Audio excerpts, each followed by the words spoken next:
Tell me when I can start. Yeah, you can start here in a bit. Good morning, everyone. We are going to get started here. Our next presenter is Mr. Jan Loeb with Acorn Energy. Enjoy. Thank you very much. Good morning, everybody, and thank you for joining the Acorn presentation. My name is Jan Loeb. I'm the CEO of Acorn Energy and the CEO of its only operating subsidiary, OmniMetrix. Today, I also have in front of me Tracy Clifford, who is the CFO of Acorn Energy and the COO of OmniMetrix, and Bill Jones, who is our outside investor relations expert with Catalyst IR. I've known and worked with Tracy and Bill for over 20 years, so we know each other very well, and for some odd reason, they still like to work with me. Just to give you a 1-minute background about myself, and I'm a Wall Street guy. I started in 1980 as a library grunt boy at Grunt Hauling Company, looking up old stock certificates. I went to L.F. Rothschild, Underberg, Tobin, Legg Mason, Wasserstein Perella, Jeffries, all as a special situations analyst. Then Elliot Spitzer kind of changed the program for analysts, and I joined Chesapeake Partners, and then started my own fund, which I ran for 10 years up until 2015. And that's when we made an investment in Acorn Energy, and which was basically a bankrupt company at the time, and cleaned it up and brought OmniMetrix to where it is today. I would say my greatest epic failure in my career so far has been my inability to convince Dan Loeb that I'm his long-lost brother. Okay, so OmniMetrix is our subsidiary. Acorn Energy is the holding company. And what OmniMetrix does is we have two lines of business. Really, one is 90% of our business, and the other is 90% is power generation, what we call PG, where we monitor generators. Predominantly, we have also pump jacks, air compressors. We sell enunciators.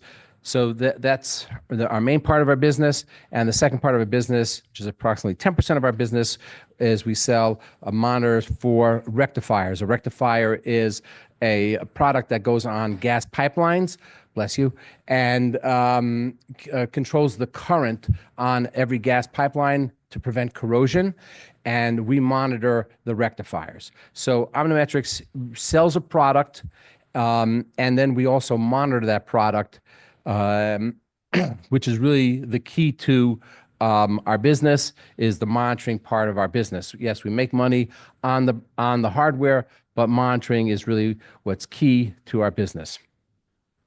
What we do is we sell our products mainly to dealers. That's how the business started. We actually, not me, but prior management founded OmniMetrix, sold it to Acorn. The founder of OmniMetrix, Harold Jarrett, founded this industry, meaning the monitoring of generators. He founded. We used to make all the generators, every generator monitor that Generac used to put on their machines was made by us, until they decided to make it themselves and become our biggest competitor. We are the largest independent monitoring company that's out there, and we have hands down the best product. Not that I'm the person saying that, but that's what the industry says. We have the best product in the marketplace. And I would say that that hands down, every generator dealer in America would rather have our product than anybody else's product, for two basic reasons. Number one is our product is agnostic. So we can go on whether you have a Generac, Kohler, Cummins, Briggs & Stratton.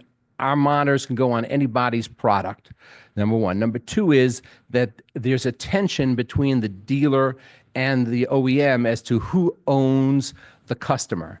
The dealer feels he's the guy who sold the generator, he services the generator, he's the guy that owns the customer. The OEM wants the customer because the OEM, it's a Generac, for example, generator that they own, they want to sell them parts. And so therefore there's a tension between the two. We only service dealers. We don't care about who the end customer is. We don't sell to an end customer on the residential side. Then we also, on the commercial side, which is really today where a significant amount of the growth is, and we'll talk about that after we look at this little chart. That's our recent stock price. That's our range. As you can see, we have a clean balance sheet. We have cash. We have no debt. And we are, in my opinion, and maybe many others, hopefully after today, significantly undervalued. And then I draw your attention to the last line, OSSIF, which is a company that maybe some of you know about, OneSoft, which is a Canadian company that was just bought by a Blackstone entity. And we think that we're similar in size. We once looked at OneSoft a number of years ago because they sell a product into the pipeline business as we do. They're similar size. They actually don't make money right now. We do. But that's an interesting comp that I draw your attention to. The insider ownership is 35%. I own 20% of the company. And so therefore, this might be a little different than your typical CEO because I will try my best not to make bad decisions. We just recently, back in June, we announced this.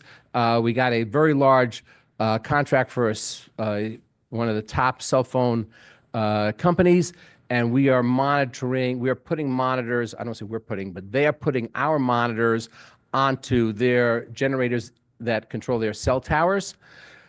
The contract started out a little less than $5 million. They've added to the contract, so now it's approximately a $5.4 million contract. That is for our hardware plus first year of monitoring. When we sell our product, that's how we sell it. The hardware plus first years of monitoring. Every other year of monitoring is not part of the $5.4 million contract, but everybody continues to renew. We have a close to 95% renewal rate on all the products that we monitor. This company has significantly more cell towers than they've let out in the contract to date. So hopefully, if we do a good job, there'll be more behind it. That's what our product looks like. There's a new version over there. We have a newer version, updated version coming out in the next month. But this is a tried and true. It's a great product. And that's the picture of our new product. Has many more features and has a GPS. And we think it's going to do very well. We have software, which is what drives our monitoring side of our business. And people say, don't view us as a SaaS company, but in essence, I kind of say it, maybe we're a HaaS company, hardware as a software. But that's what we are. We have our own software, OmniView. We have our own firmware that goes into the product. And I would say that, again, best product in the marketplace. And also now we've focused on cybersecurity. We feel, and many of our customers feel, cybersecurity is very critical. And we have spent significant dollars over the last 6 to 9 months on cybersecurity. This is how our product works. And we can do it. It mainly works under cellular. We can do it through satellite. We could do it hardwired. Any way the customer wants, we can do. Let's understand a little bit about the model and why the remote monitoring really works for our customers, for us. And that is that right now there's an intersection that we are sitting in, and that is number one, the grid operators and the grid itself is somewhat antiquated, and so it's difficult for them to on a very efficient basis, deliver electricity. Electricity demand is going up significantly. You read about AI, EV, et cetera, and also really just the home. People want to have, make sure that they have electricity at home whenever they need it. And so generators in general are growing at a very fast rate, and certainly monitoring is growing because where people today, call it Nest, whatever, people are much more comfortable and want to have whatever equipment they have to be monitored. So we have growth in electricity demand, we have growth in monitoring, and then this slide kind of shows about technicians. There is a large shortage of trained technicians today in America. Remote monitoring helps the dealers significantly in reducing costs on the technician side. To send a technician out today on we call it a truck roll, costs at least $300 to $400 on any trip. So if they can do away with a trip, it's a significant cost savings for the dealers. By having a remote monitoring, they know in advance what's wrong with the piece of equipment. Sometimes they can clear it from their desktop. For example, if there's an overcranking situation, they can do that.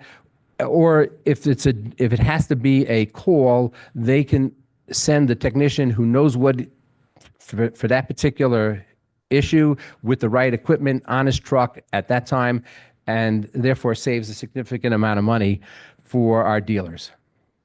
Our customers, we have a very large and diverse customer base. Piedmont is obviously on the pipeline space. Everybody else here is on the power generation side. I've mentioned a bunch of the growth drivers. Here, regulatory and compliance is something I have not mentioned. We have been leaders in coming up with software that helps our customers on their usage of generators. For example, there are now municipalities that fine companies for individuals for running a generator on bad air quality days. And if anybody here has a generator, you know that your generators usually exercise once a week. Wednesday at 2 p.m. Is when they exercise. But what happens if it's a bad air quality day and your generator exercises and you're subject to a fine? So we have software that doesn't allow your generator to turn on if it's a bad air quality day.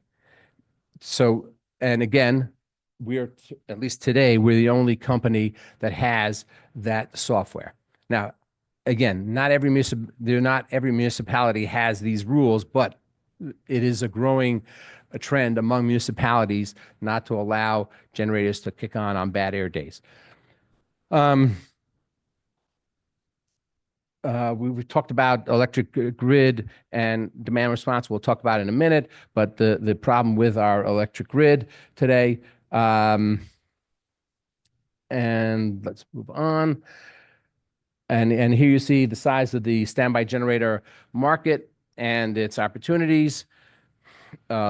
Natural disasters, we have significant growth in whether it's storms, hurricanes, wildfires.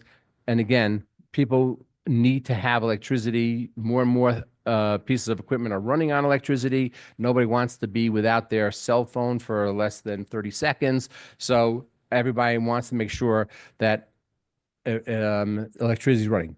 Demand response. Demand response is something that at least a year ago I was very up on. Today, I'm still up on it, but the timeline has expanded significantly for how it's going to impact us. So demand response is the utility needs electricity, the system's overloaded, so they try to do things to reduce your electricity demand. So I'm sure many of you, your utility says if you in the summer raise your thermostat 1 or 2 degrees, they'll give you a $10 credit or something like that on your bill. That is a simple demand response type product. Okay, since we remotely control generators, if, for example, there's a need for electricity in a certain area, we can remotely turn on generators to cut the requirement of electricity by the utility or the grid operator. That's demand response. And our customers who have the generators get paid for it, and we get paid for it. The ERCOT, which is the grid operator in Texas, was paying a significant amount of money to their customers who signed up for this program. We have an agreement with a company called C-Power, who has an agreement with the grid operators, and we get a signal from them that they need power. We remotely turn on the generators, and money changes hand. ERCOT and a lot of the grid operators today are somewhat confused about how much they're willing to pay for people to be in the program. So we've made a little bit of money, but we have not made the money that I think we're going to make out into the future. But this is something to watch, and we are leaders in this area, again, because not only do we monitor the generators, but we can actually control them as well. We have some patents. We started this industry, so we have industry leadership. There's everybody in this industry knows OmniMetrix. And as I said, we have a partnership with C-Power, and we have a deal with a company called Power Now in Texas. This is a chart of, obviously, our financials over the last few years. Since I took over, a couple of things have happened. Well, obviously, the first couple of years, going from close to bankruptcy, cleaning up, selling off some assets. In 2020, we have COVID. And then in 2022, we had 3G sunsetting. So what happened was that 3G went away, and everybody now is using LTE. 3G, since we were first in this industry, we had a lot of monitors that were 3G monitors. So all those turned over. And while I said we have a 95+ renewal rate, when there's such a turnover, our biggest competitor, Generac, came in and basically gave away free monitors during that changeover. And so that impacted the growth rate of our company between 21 and 22, and kind of a little bit in 23, and kind of that now is pretty much behind us. And we've said that we think we will grow revenues, or at least our target is to grow revenue at least 20% a year out into the future. This year it's going to be more than that because we have the big contract. So you'll see that in the forthcoming quarters. There's a summary balance sheet. Let's just talk a little bit about our net operating loss carryforwards. On a gross basis, we had about $70 million of NOL carryforwards. On a net basis, it's about $14 million. We took in this last quarter, in the fourth quarter of last year, we took in about $4.3 million onto our balance sheet as a deferred tax asset. So for people who have been following our company, in 2024, we were reporting earnings without any tax impact. So our earnings per share was higher in the last couple of quarters. Just be aware that now, although we don't pay taxes because we have the NOLs, but on a reported basis, we show that there's an income tax expense, which is the proper way to account for this. That's Jan and Tracy. And basically, this is the investment summary. But while you're looking at that, really the key and why I believe this company is a very cheap stock or inexpensive stock, and what people don't understand is the monitoring side of our business. So out of the last year, we did approximately $4.5 million out of the $10 million that you saw there. Approximately $4.6 million of revenue was from monitoring. Monitoring is very high margin, gross margin above 90%. And if you took a net margin, it was probably close to 80%.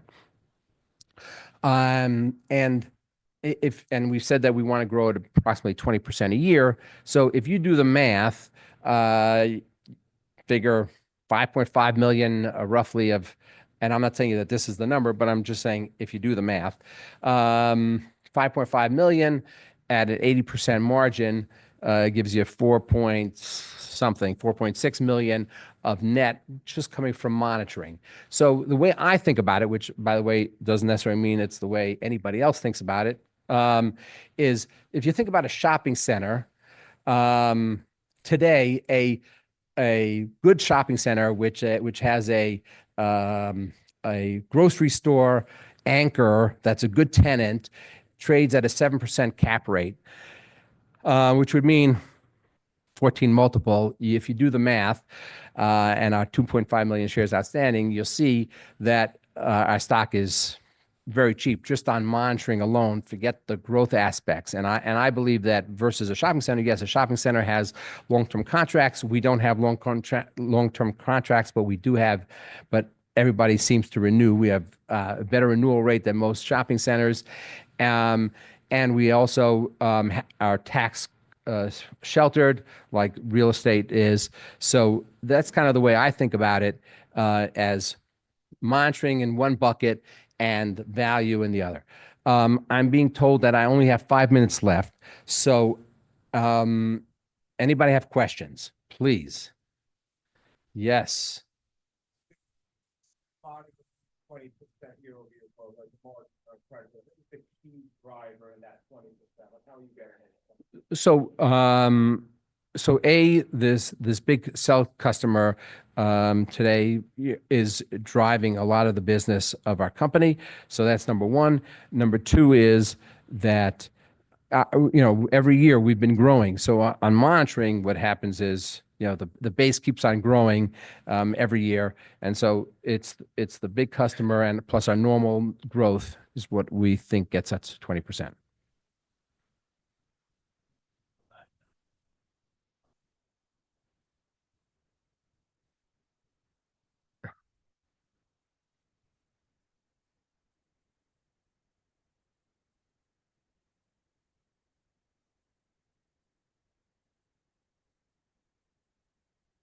Okay, so I would say that for every dollar of hardware sales, on average, your monitoring sales is about 5%.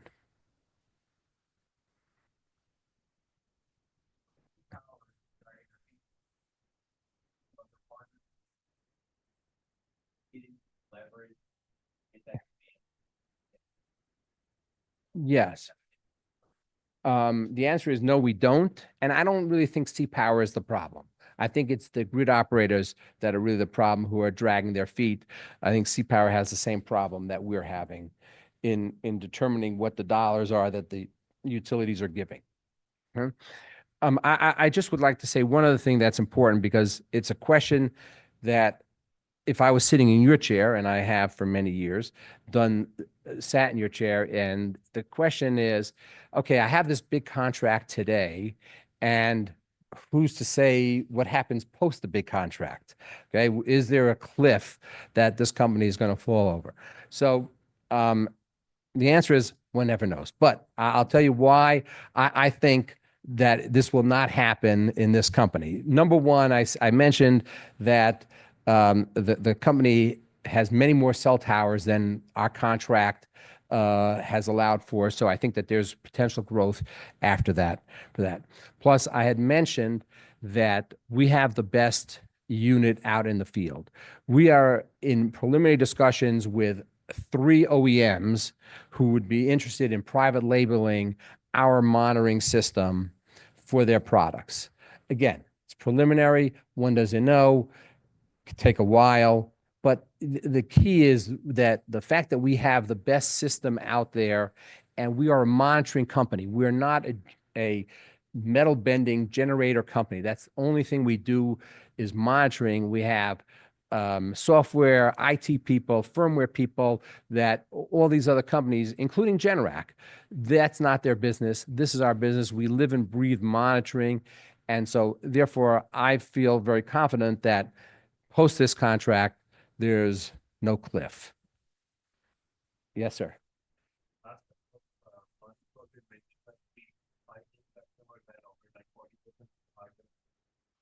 Is that big into the 5.4 million? Okay, can you repeat the question again? Okay, Tracy says it is baked in. If Tracy says it's baked in, it's baked in. Yes, sir. The business is in North America, US, Mexico, and Canada, mainly US and Canada. We've been approached internationally. We have not found that it makes, at least right now, monetary sense, meaning there's a language difference, there's an hour. So we have customer service people. We would have to man customer service for much more significant time. We just so far have not thought that it made good economic sense. But it's certainly something that we think about, and we've been approached by international companies for a product. Yes, sir. So we get asked that question a lot because they're a big user. We do not really monitor data centers, and here's the reason why.